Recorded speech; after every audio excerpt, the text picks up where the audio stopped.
Attention, you're listening to The Todd Huff Show, America's home for conservative, not bitter talk and education. Be advised, the content of this program has been documented to prevent and even cure liberalism, and listening may cause you to lean to the right.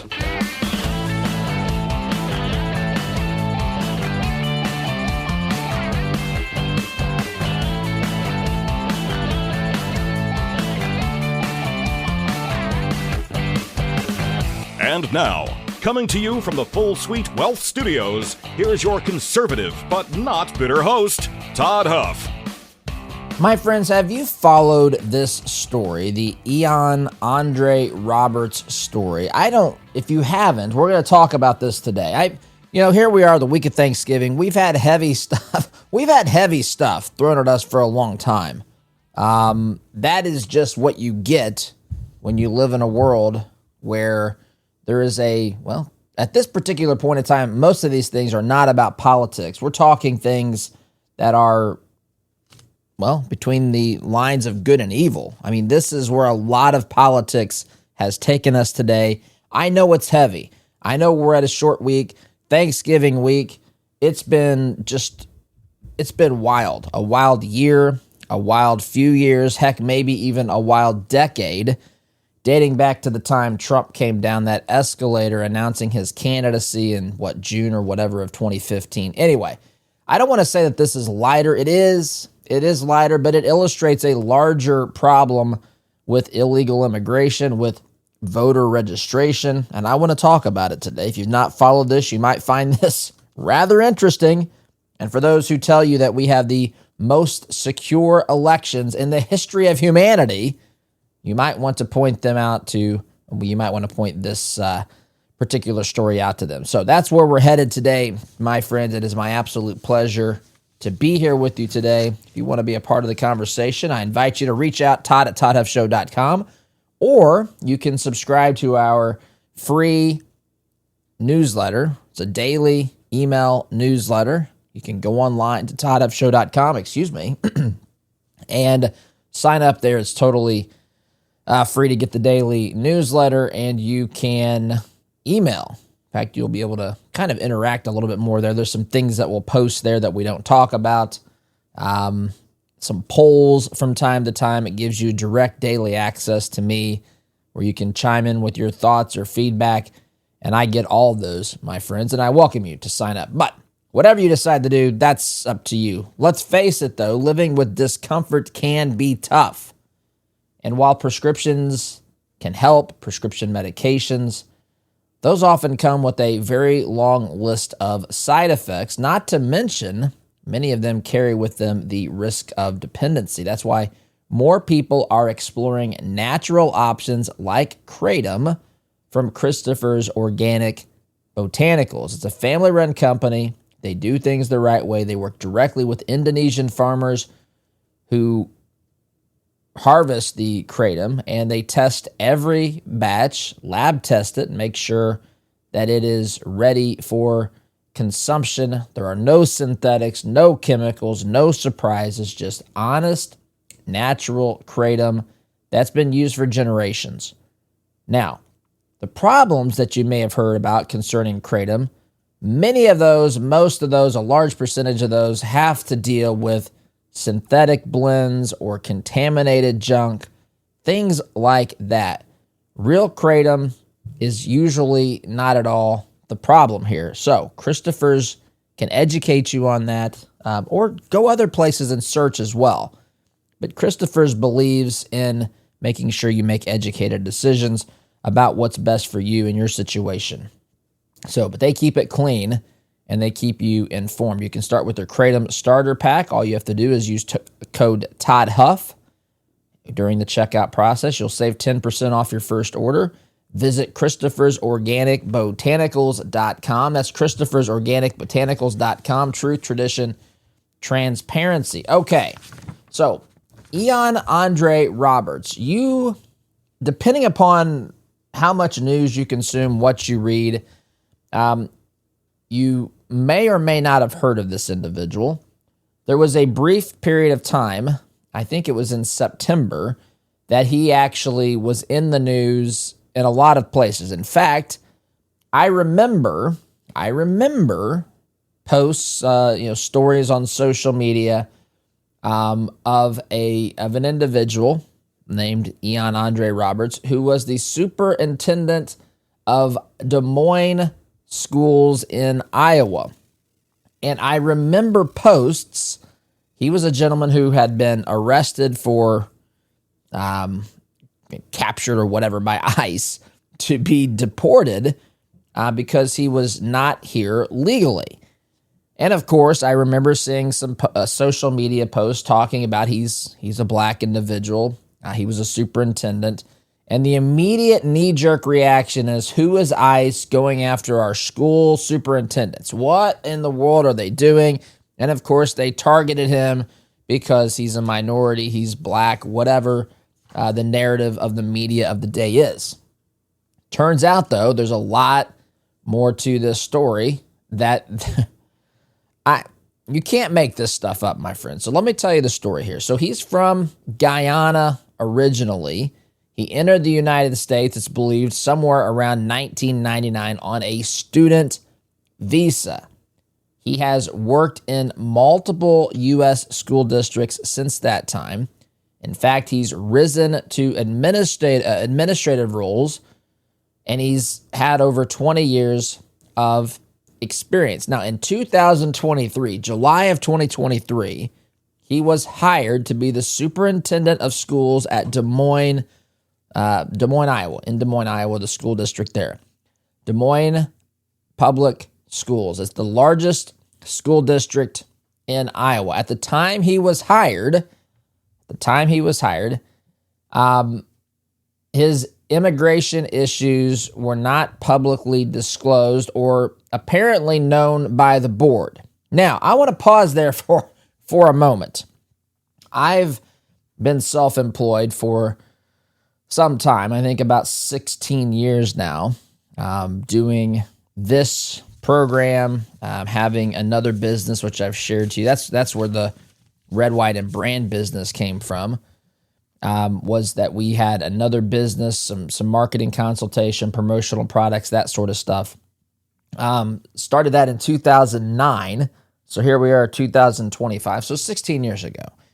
I've been self-employed. That I know by being you learn a lot if you're self-employed, if you're a business owner, small business owner especially, and don't have teams of people that do these things for you. You'll have to learn, in order to hire somebody, I've got to take these steps.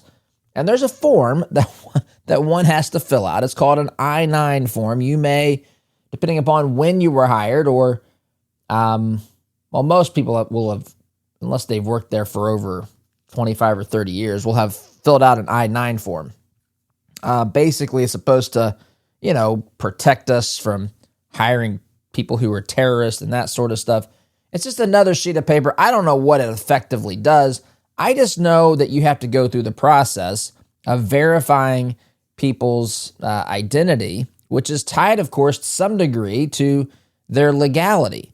And so my first question is, as I'm pulling together facts about this, their hiring of this individual who wasn't even supposed to be here, how do they not know these things? How do they not know these things? Now, he was given a final order of removal. The superintendent, DHS, Department of Homeland Security documents show that he was given a final order of removal issued by at least 2024. His student visa expiration was long before that. His student visa had expired. He was not here legally. He had multiple immigration violations. I don't think there's any way possible he should have gotten through the hiring process at Des Moines Public Schools, but he did, and he became the superintendent. For those of you who don't know, and I know most of you do, but we've got people from all different backgrounds and experience levels here. A superintendent, listen, I was a school board member about when this guy entered the country on a student visa. I was a school board member from 2000 until 2004. And the school board oversees the policies, and they really have one hire. The one hire the school board makes is the superintendent of schools. The superintendent of schools basically takes direction from the board. At least that's the way it's supposed to be. There's many instances today where board members take direction from the superintendent, and not the other way around. The truth is, though, there should be back and forth. There are things that superintendents know and understand that regular average people who are on the school board need, expertise on from the superintendent or from the school's legal counsel or whatever. But the decision still lies, it should, with the board, the school board. And so, but they hire the one employee, that's the superintendent. The superintendent then, of course, hires his office staff and also the principals, and then, depending upon the district, but, principals are hiring the teachers and all that sort of stuff. But if you look at the structural hierarchy in an organization like a public school, the board of directors is at the top, and directly below them is the superintendent. So he or she is the most highly paid person on staff. In fact, some of these people make incredible amounts of money. I understand you have to pay people at least somewhat comparably, or it's got to be an attractive package to draw them from the private sector. If they're executives of this level, you got to have packages that attract them. But at the same time, some of these compensation plans have become absolutely astonishingly ludicrous, if you ask me. But nonetheless, he was hired for that role. But he was not supposed to be here. He was given a final order of removal. So, in 2024, Iowa media in the state of Iowa, they obtained DHS records, these records in questions here. These records, the reports, the records, the paperwork showed that there was an expired visa, there was a removal order. And of course, it's unclear, as I mentioned earlier, how he passed the background checks and just how he got there to be a leader of an entire school district, the largest school district in the state of Iowa. The Des Moines Public School statement was they were unaware of his immigration status at the time of hiring. Mid-2024, pressure was building on this. He left, the superintendent, Ian Roberts, left the role. Reports differed as to whether or not it was he resigned or he was terminated. There's, of course, no record provided publicly showing that he was, that whether or not he's been removed officially from this country or not. So that's what's happened there. It gets deeper than that, though. I'm going to continue. It's bad enough that the Des Moines public school system hired somebody who was illegally here as their superintendent. This, of course, was an individual that the media and people on social media defended as being someone who was inappropriately targeted by Trump. Well, let's just sit there for a moment, and I'm going to shift gears to the other part of the story. But why is there an immediate knee-jerk reaction? I've talked about this on the program a lot. I don't necessarily want to be the first person to formulate an opinion on something. There are a lot of people out there that take great pleasure in that. Oh, I knew it first. Okay, well, did you know it right? Did you understand it correctly? Did you come to the right conclusion? I always use the example of reporting that was done when the Supreme Court ruling on the Obamacare case came out, and there were people that were sitting out there. They got the court's ruling, they flipped through it, and some people told their audience, I was listening to this live. Some people told their audience the wrong thing because there was pressure to get the information out quickly, to be the first to report it, and some people flat out got it wrong. They misunderstood. And in fairness, it was a very peculiar case. Many people think that Justice John Roberts actually changed his vote from the time they cast the initial ballot until the time the final court decision was signed and published. But the bottom line is they got it wrong. I would rather get it right and not be the first to get it right if it means that I might get it wrong because I'm in a hurry and I'm in a rush. But that's unfortunately not how many people respond and believe things should be decided here. In fact, in this country today, if someone does something wrong, if there's an alleged wrongdoing, many people say, well, what's the race, ethnicity, gender, sexual orientation, all these things of the person. Once I know those, I've got 0.2 seconds to decide whether I'm for, on their side or on the other side, which is it's just preposterous to deal with things that way. But that's the world that we live in. Everything is superficial. We are a skin-deep culture.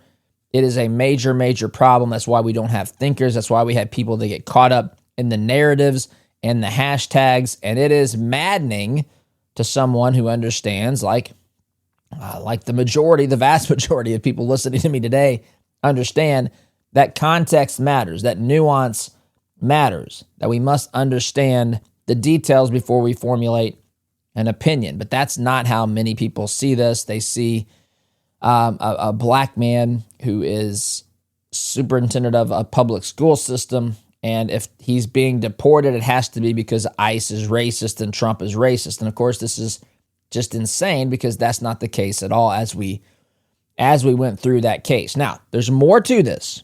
There's even more to this, and it involves another state, and it's a state, if you remember Kilmar Abrego Garcia, who was just a Maryland father, just a Maryland man taking care of his family. It's from that state of Maryland. Maryland gets tied up in this mess as well, and instead of it just being a case about illegal immigration, it now has to do with voter registration. And the individual here in question, Ian Andre Roberts. So that's where we're going next. Before we get there, my friends, your investments are like seeds you plant. They grow, they multiply, but are they bearing the kind of fruit you want? At 4-8 Financial, they believe your money should reflect your values. They specialize in wealth management and biblically responsible investing, screening out companies that do not align with your faith. It's all part of their purpose-centered financial planning, helping you live a life of meaning and purpose. Now, you can see if your investments align with your values, or perhaps the better way of saying it, you can see to what degree your investments align with your values. You can go and take an assessment. You'll find it on their website. Specifically, here's the page, 48financial.com/Todd. Again, jot this down if you're curious. If you want your investments to be aligned with what you believe, you can take this assessment at 48financial.com/Todd. Again, that's 48financial.com/Todd. 48 Financial, they're here to worry about your money so you don't have to. Okay, as I mentioned, there's more to this story, and it gets juicier by the minute here. So, Maryland voter records listed Ian Andre Roberts, who we've been talking about here this morning, as a registered Democrat voter. Now, to go through the facts, Roberts is not a U.S. citizen. He is under a final order of removal. It's unclear, at least from what I could tell, whether or not he's been deported yet or not. Non-citizens, we all know this, supposedly. Non-citizens cannot legally register to vote, at least federally. We know that some cities, because of things that literally make zero sense, some cities have allowed non-citizens to vote in local elections, which, of course, what could go wrong there? But they're not supposed to be able to vote legally on the national scale. Maryland supposedly initiating an investigation into this, which, again, If you want to know my opinion on this, I think this is an investigation designed to protect Maryland, to tell voters that this is a one in a bazillion most improbable thing in the history of voting. This guy wasn't supposed to be voted. They'll tell us that we've got safeguards in place. They'll tell us that this is not a widespread problem. They'll tell us there's nothing to worry about, nothing to see here. And they have acknowledged that there was an error. So far, what they've said is it's a potential DMV-linked auto registration. That's the motor voter process where you're auto-registered if you have some sort of an encounter with the DMV, which, again, that leads me to other stories out there, which I don't think I have these in the stack of stuff today, but I've been looking at these over the past few weeks because, for example, here in Indiana, there was a fatality recently, tragic fatality of someone in the Indiana National Guard, I think traveling on I-65. It was in Boone County, which is just north and west of Indianapolis. And they were struck in an accident, and one of those members of the Indiana National Guard died in the accident. Turns out that the person driving the truck who had hit the individual had an illegal license. This is a problem. This happened in Florida. We've talked about that on this program. There's been a ton of licenses issued by states like California to people who aren't even supposed to be here legally, or they're not here legally. It's just a mess on every level. And now there's these auto registration programs that say if you have some sort of I don't say encounter, but some sort of business transaction with the Department of Motor Vehicles, then you can be registered automatically to vote. But you can see the problem with the logic here. Now we have people being registered, at least in this case, who are not legally qualified to vote. Now, so far what we know, there's no evidence that he actually cast ballots. The only evidence is that he was registered. Of course, Maryland is reviewing how the data was entered and which systems failed. Folks, I don't know from the perspective of the left if this was a failure. The failure was that this individual has gotten caught. That's the failure. The failure is that this might be much more widespread than we ever, some of you might have, but many would not have dreamt that it'd be this possible to have widespread fraud. So, going to pause there, take a time out, my friends. You're listening here to the home of conservative, not bitter talk. I'm your host, Todd Huff. Back here, my friends, in just a minute. Welcome back, my friends. That's about, I was thinking during the break, that's about as much of, that's the end of the story, so to speak. But it's not the end of the problem. And I want to talk about that really quickly. And then I want to shift into some crime and incarceration data that should not surprise anybody as well. This is predictable stuff.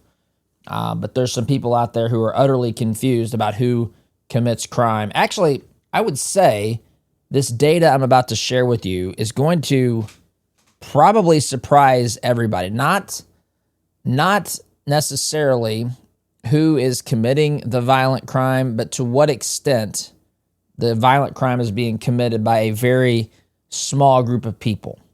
And I don't mean, I'm talking about individuals. I'm not talking about a group of people. I'm talking about whoever it is that makes up the violent group, very small percentage of people who commit violent crimes. They're committing them at very high rates. So it's all coming basically from the same people who are repeating these acts of violence, and I just want to share that because some people were amazed out there today that incarceration actually helps keep crime rates low because the people committing the crimes are not out on the streets able to commit them. I don't know why that would be surprising to anybody, but we want to talk about it because, again, we've got leftists out there that we encounter in the workforce, in our communities, on Little League sports teams, in our schools, whatever. that need to be made aware of the facts that the data, the science supports what we all knew, people with brains and cognitive abilities, what we've all known for a long time. So that's where we're headed, but I do want to say a few more words about what we found out about this voter registration in Maryland. I'll get to that in a moment. Friends, I know you care about this country, but you can't fight for America if you're not taking care of yourself. That's why I'm here to tell you about Solti. It's an all-natural, clinically proven supplement that lowers cholesterol safely. There are no prescriptions. There are no doctor's visits. This is not a drug. It's a natural supplement. It's been proven to work. I take it, and I think if you've got heart problems, cholesterol concerns, or even if you're just aging, I think you should at least think about it as well. So you can find more information or place of purchase at Solti.com, SOLTEA, Solti.com. Promo code Todd is going to save you 50%. Plus, you'll get free shipping on your first purchase. You can give it a try. There's no long-term commitment. You can cancel. It at any time. You get a discount again with promo code Todd. Again, Solti.com, SOLTEA, promo code Todd. Okay. Couple of concluding thoughts before we get into this crime and incarceration data that I've referenced. It's amazing to me when you have a debate, a conversation, or a debate with people, you can immediately find out, or pretty quickly, you can find out if they're committed to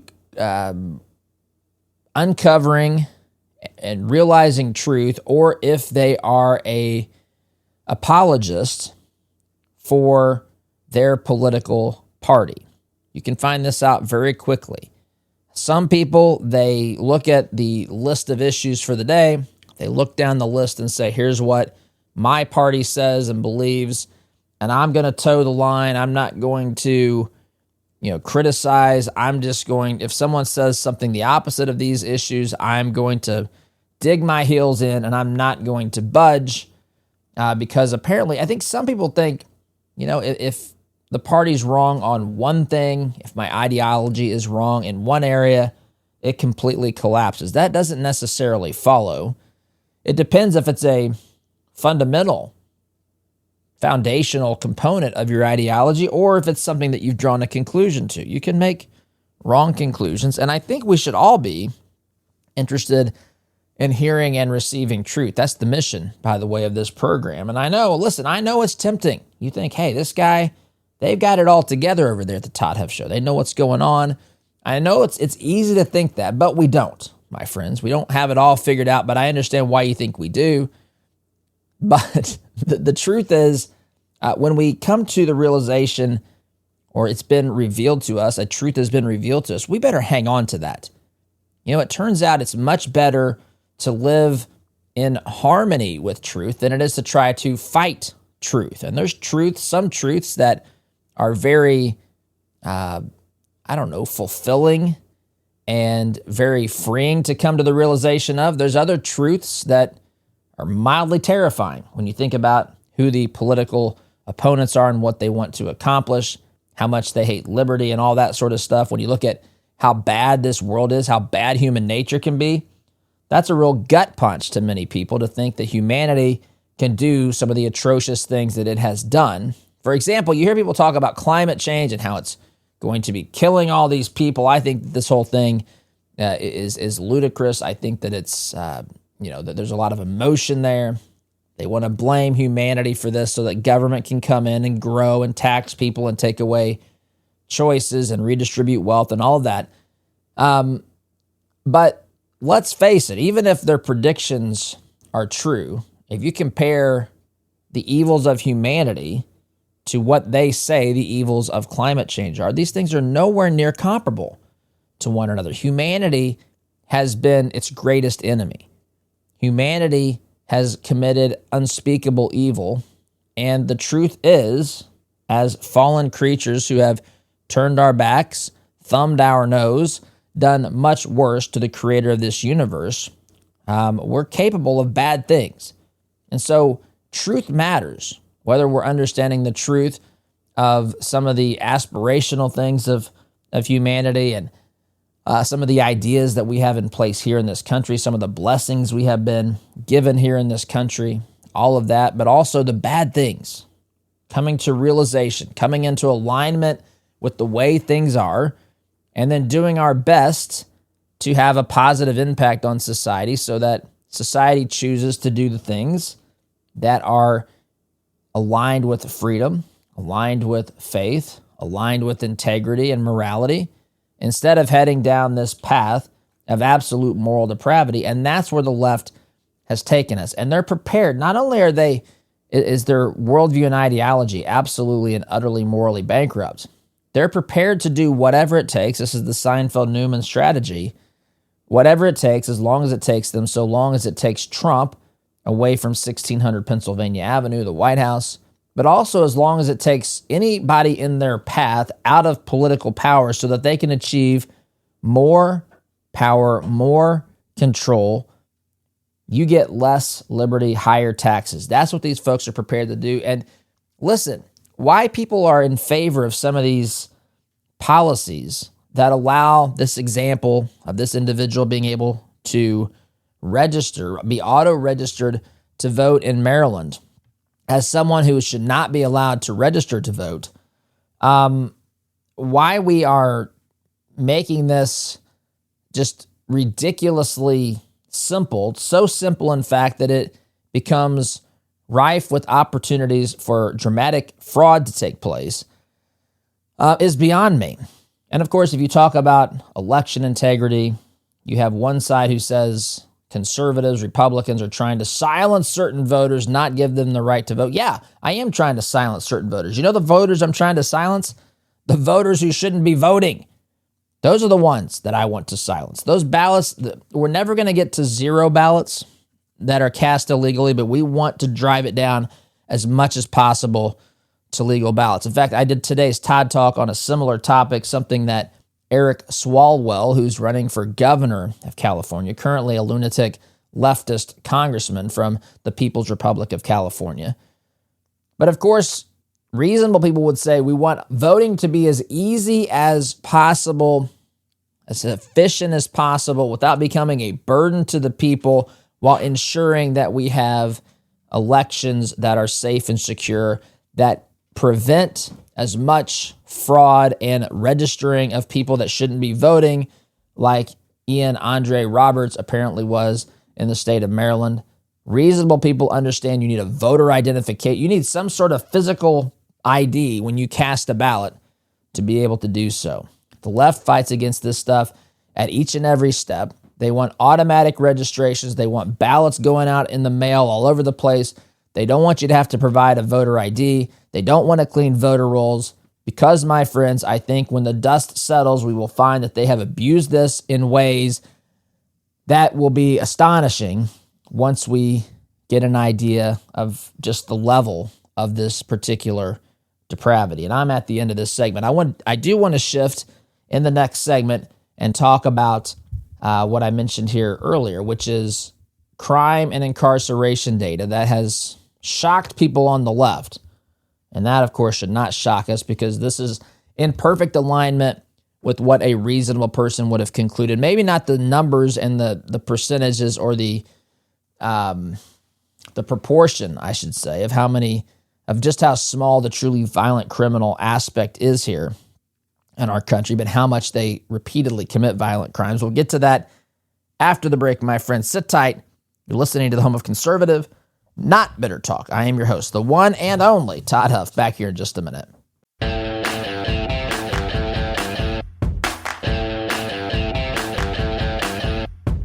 Welcome back, my friends, here to the Full Suite Wealth Studios on this very short Thanksgiving week. In fact, tomorrow is, I probably shouldn't have my favorite episode of the year, but I do. I do have my favorite episode of the year, and it is tomorrow. We'll be carrying on the tradition that was started by the late, great Rush Limbaugh, telling the true story of Thanksgiving. I love it. I love it. I just look forward to it. I enjoyed hearing it as a member of his audience all those years ago. And I look forward to sharing it, to share the story, but also to remember his legacy and how much he impacted the conservative movement. So I'm looking forward to that. I hope you will join us for that. I hope you have a happy Thanksgiving as well. All right, so I want to talk here in a moment about these crime statistics and get through these as best I can. But folks, have you ever noticed how some families seem to have a plan that lasts for generations? It's not by accident. Full Suite Wealth works with people who want their wealth to make a difference for years to come. Their team brings together high-level investment strategies like private equity, private credit, option strategies, and they combine that with expert legal guidance. It's all about making sure your vision becomes a reality for the people you love today and tomorrow. If you're looking to do more than just manage your money, if you want to leave a mark, build something lasting, take a look at Full Suite Wealth. Visit fullsuitewealth.com. That's fullsuitewealth.com. Build your legacy, secure your future.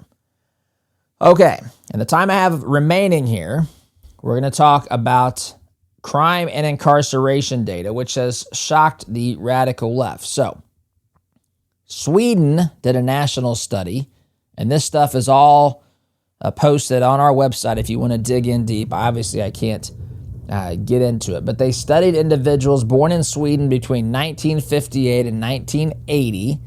The total population was roughly 2.4 million people, and they looked at the time period of convictions dating from 1973 until 2004. So this is a long survey looking at a generation of people who had been convicted of crimes in Sweden.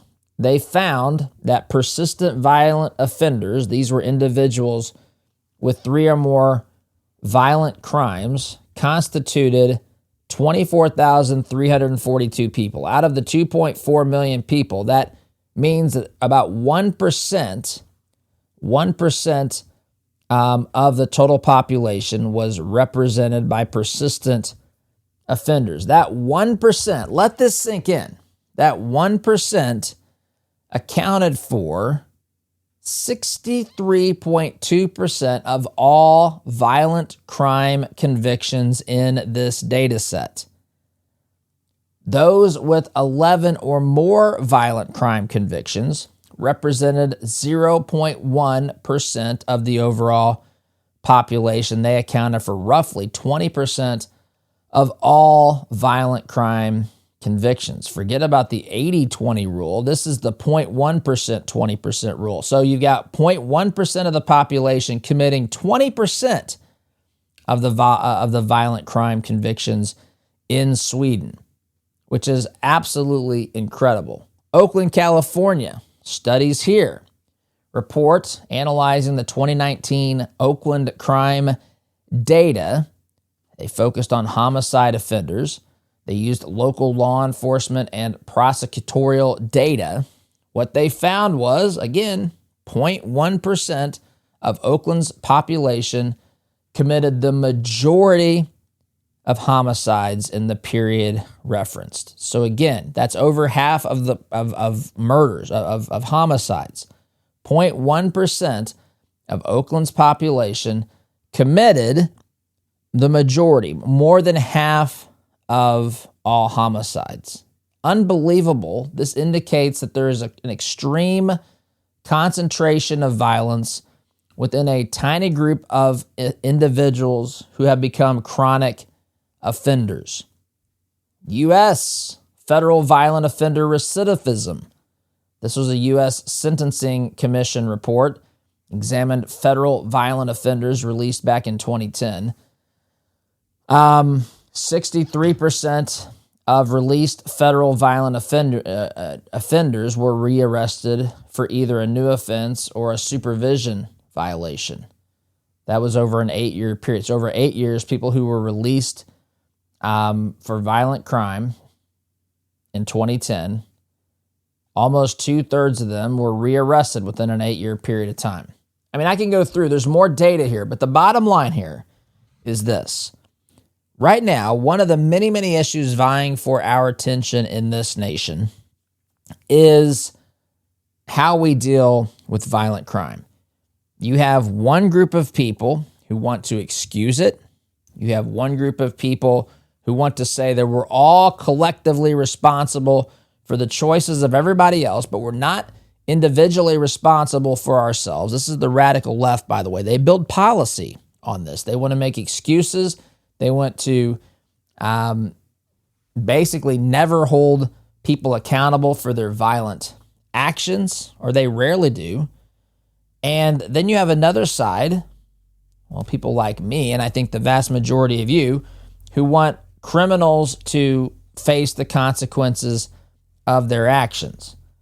I don't want certain crimes that are administrative to have the book thrown at them, but folks, violent offenders should absolutely be dealing with serious consequences. The data now even supports that in addition to common sense. But I've got to go. Talk to you tomorrow. SDG.